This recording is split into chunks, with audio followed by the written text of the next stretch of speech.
absolute pleasure to welcome one of my favorite people, actress and all-around great person, Eden McCoy. Hi, Eden. Hi, Eden. Eden. Hi, everybody. Thank you guys so much for having me. Oh, my dog's saying hi too. It's growling Oh, in the Hey, background. pup. What kind of baby is it? So we rescued her a couple years ago. So we don't really know what she Okay. is.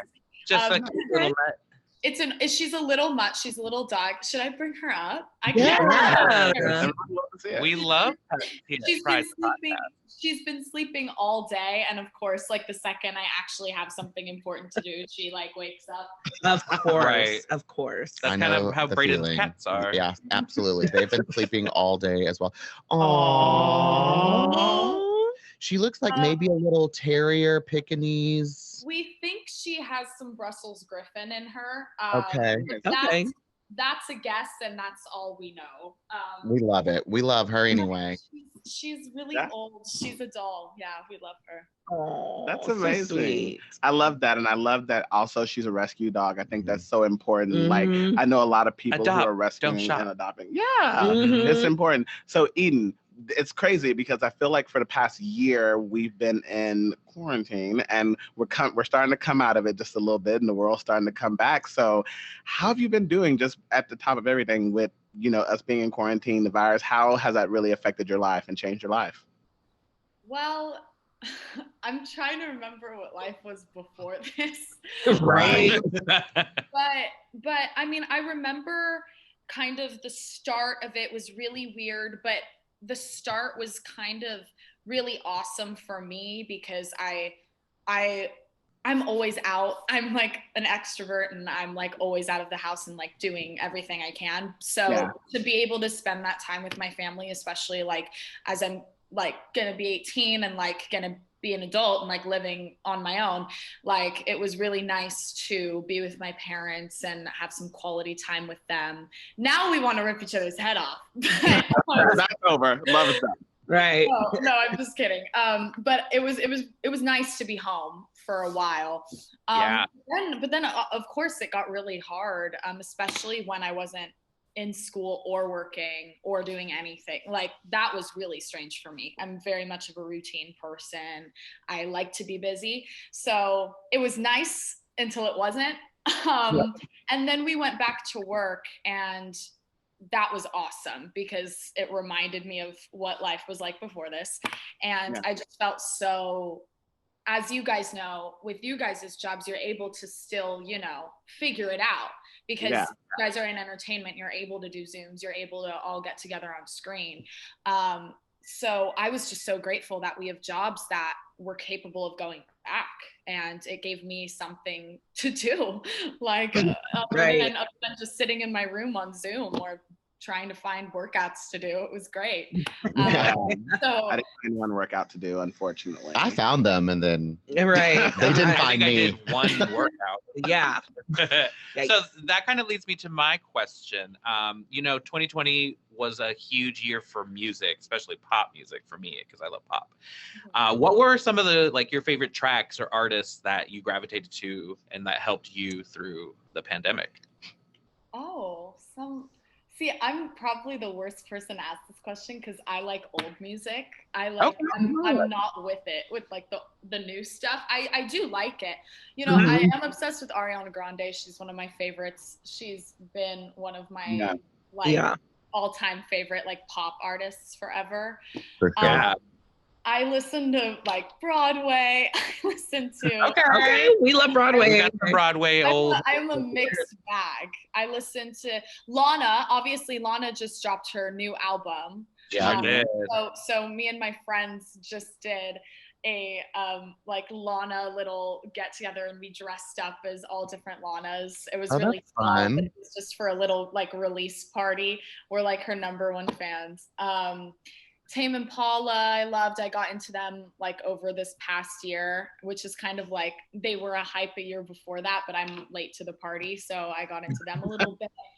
But other than that, it's just the same. It's like 90s rap and Frank Sinatra. Hey, I love that. I love it. Awesome. 90s rap. Yeah, man. I don't know.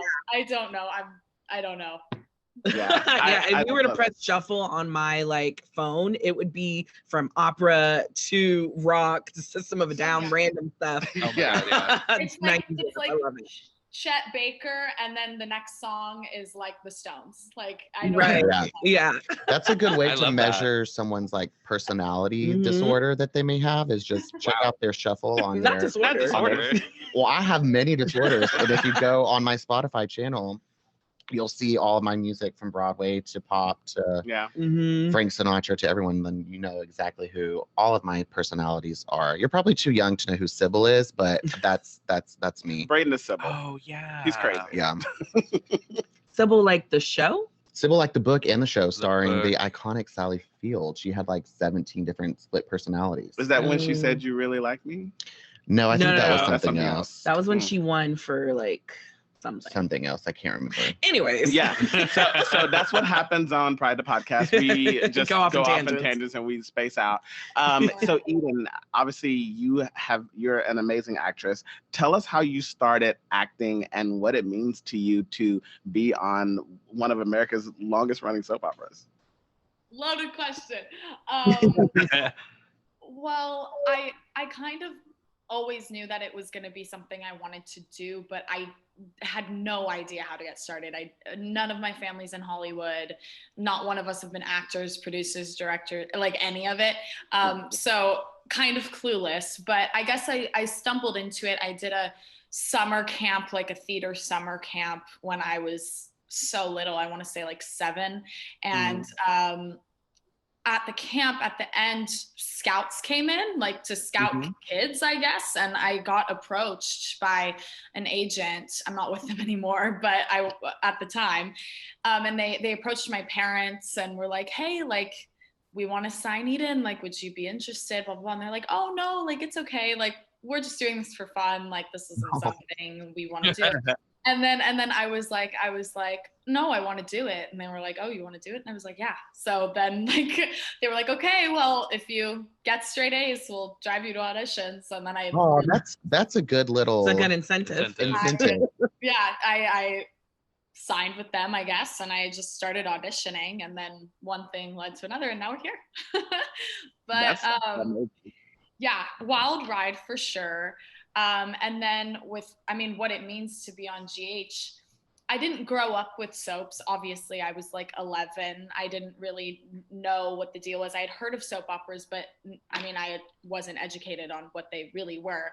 But I remember when I got the audition, my mom was freaking out because she watched General Hospital in college and was in love with him. Oh, sorry, my dog's here. My dad just got home. Hey, Dad. But anyway, my mom had watched General Hospital in college and like had a huge crush on Sunny and Jax and all of them. So it was like such a surreal moment for her when I like got the part, even got to audition. So it was kind of a little cool Life 360 moment. So that introduced me. She was like the first impression I got of how important and embedded in people's lives it was.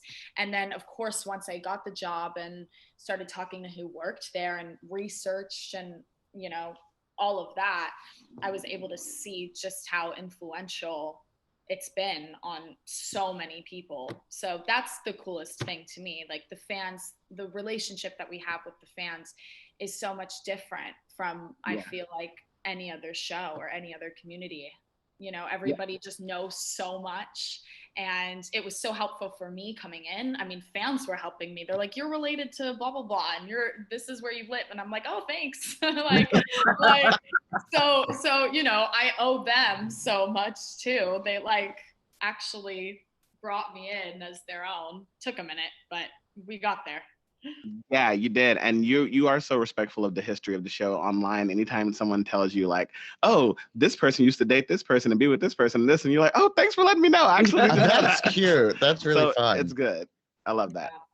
So Eden, you mentioned earlier that you're about to be 18 years old. So I'm just curious, because when I was almost 18 years old, you don't even want to know what I was doing when I was almost 18 years old, but you've already become this, as Darrell mentioned, superstar in the daytime soap world. So like, how does it feel being so successful at your age? It doesn't. I don't feel successful like that. Let me tell you, you are. You are. You thank you. I mean, you have like little reminders, and like Emmy season comes, and then you're like, oh, I really do this.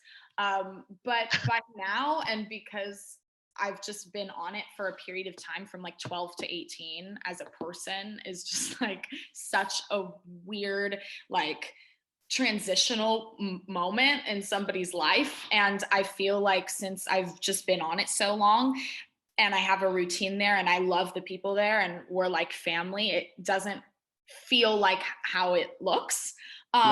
So I'm very grateful for all of the opportunities I've been given. I'm really, really fortunate. But for me, it's just really the experience, as cheesy as it sounds. It's the experience, not the Emmy noms, whatever. But it really is. I've just been having a great time, and learning and growing and hearing what others have to say, and especially giving story to the fans. It's the most important part. But thank you for the success. Of course. Yeah. You have a Yes, queen. We give those. So that leads me to my next question. So you were nominated now twice for 2 Emmys. Where were you when you were nominated for your first for Outstanding Younger Actress in a Drama Series? When I was nominated for my first, I was in class. And that was before the pandemic, where we were actually in high school. I was in my class, and I had completely forgotten that it was that day. My mom hadn't said anything to me. Of course, my mom was up till like 3 a.m. knowing exactly what time, Right. and whatever. And she didn't even, I don't even think she reminded me in the morning. I think she just assumed that I knew, and like would be stressed out about it. But I wasn't. I forgot completely. And then she like texted me and was like, hey, so like you're nominated for an Emmy. And I was in history. And I like was just reading the text, and I was like, what's going on? And it was just like the weirdest feeling. I didn't like say anything. I was like in the middle of the class. I wasn't gonna like, hey guys. But it was a really cool moment.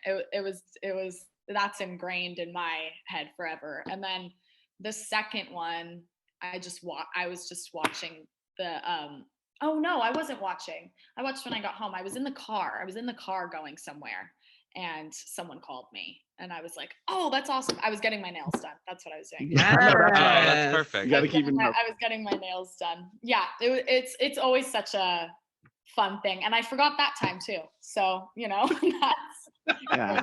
That's amazing. I think that's what I always like thought would happen. When you were nominated, did that happen to when you? I was in Tell us school, it'd about be it. like, oh, I'm just gonna get a nice little text being like, oh, you're nominated. You're nominated for multiple things. Right. Yes. So before we move on from GH, because I know Ashley has some other questions, so I'm going to ask you 2 hard-hitting questions. I think that the fans would love to hear this. What is your favorite General Hospital story thus far, and what is your least favorite General Hospital story? We won't tell Frank. Or in general. Both. My favorite.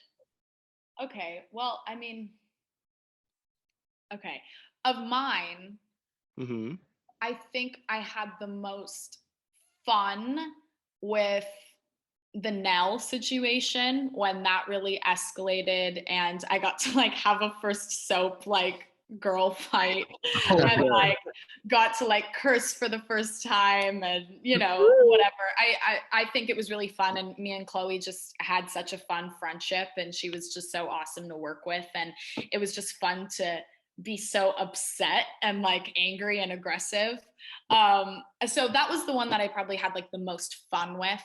And then with the Oscar story, it's not my least favorite at all, but it obviously was the hardest. But that's also why it was amazing. And I was able to learn and really, really grow. And get amazing advice from people around me, and I'm still so happy that they trusted me with that story. And of course it wasn't just me, it was embedded in so many characters' lives, and that's what was awesome about it. I got to work with people that maybe I wouldn't have if it wasn't for that. So that was awesome, but it was just really, really dark all the time. So it did affect like my mental health a bit, like for a second, like when, you're performing like that. But of course, it was just amazing to be able to share a story that so many people can relate to. So I haven't had any that I don't like. I'm trying to think of one that I don't like that's not mine. Yeah. Maybe that's the answer, is the ones that aren't yours. Yeah.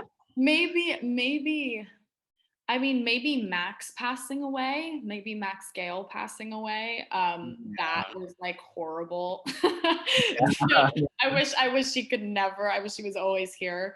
It was beautiful again, but least favorite for sure. I loved him. I loved working with him. He's an amazing man. I loved watching him and Mo. And then my favorite,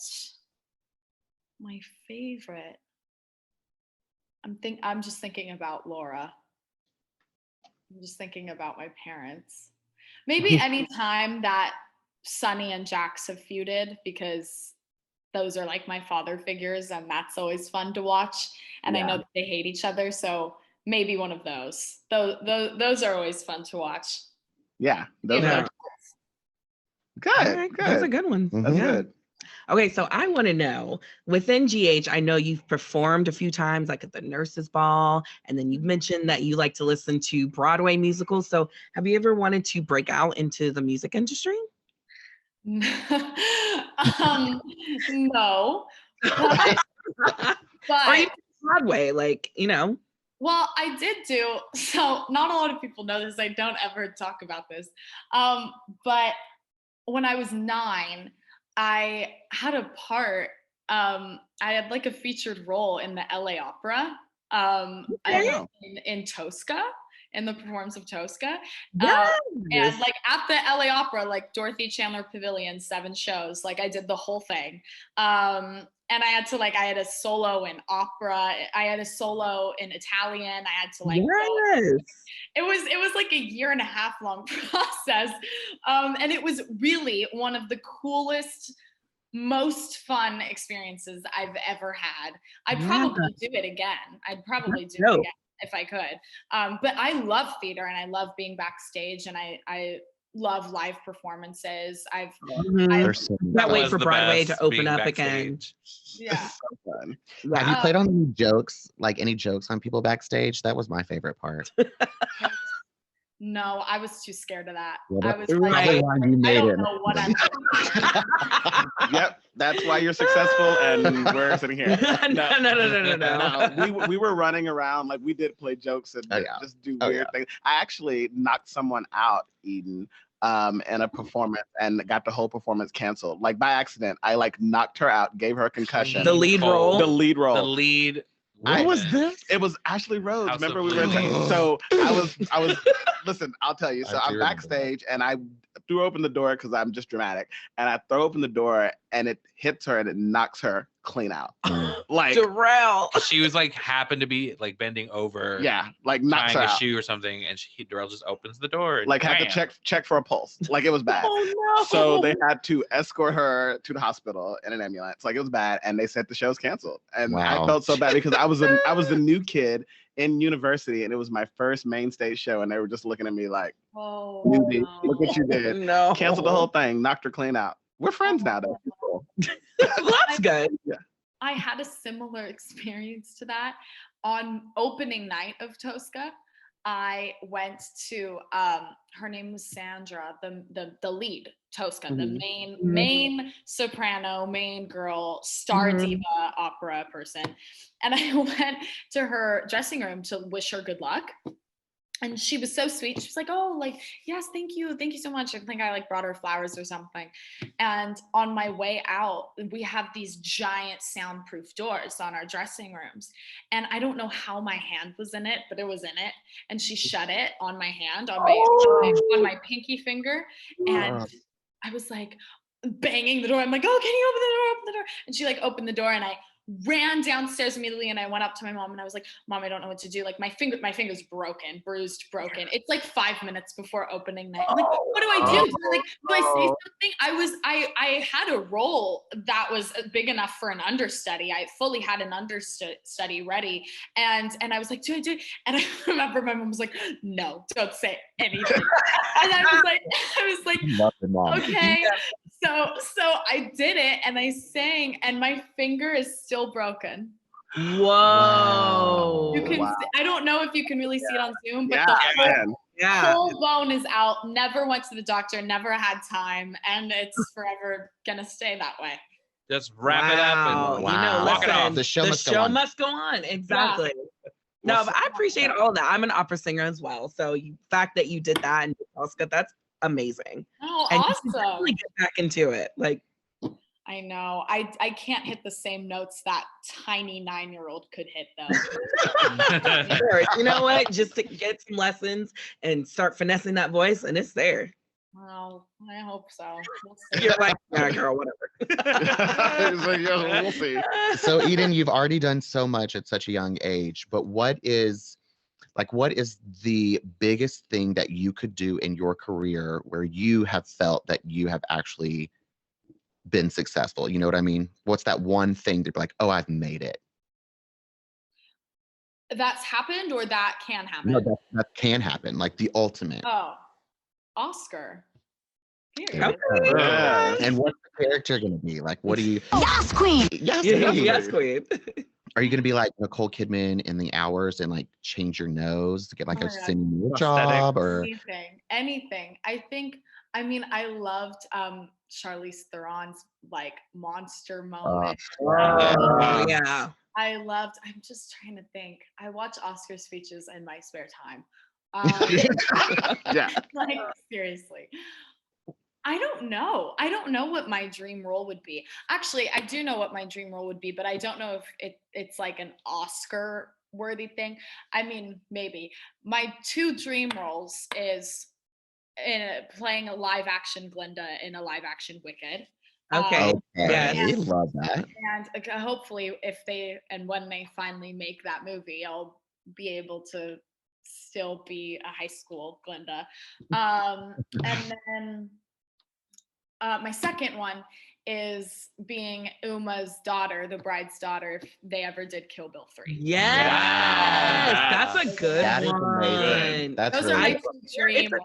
Development, isn't it? Or something? They were going to years ago, and it's been like in production on IMDb for like 10 years. You've been watching IMDb. Like, is anybody okay? Good. I know. I'm like, is anybody cast? Right. Anybody. Those are my 2 dream roles. That's one of my favorite franchises. I love Quentin Tarantino. We always find ourselves watching Kill Bill. I feel like it's always on. It's always on, and we always watch it. Like we don't own it. It's one of the. If it's on, I'll watch it. Yeah, the other day we were just laying around. I was like, put on Kill Bill. Right.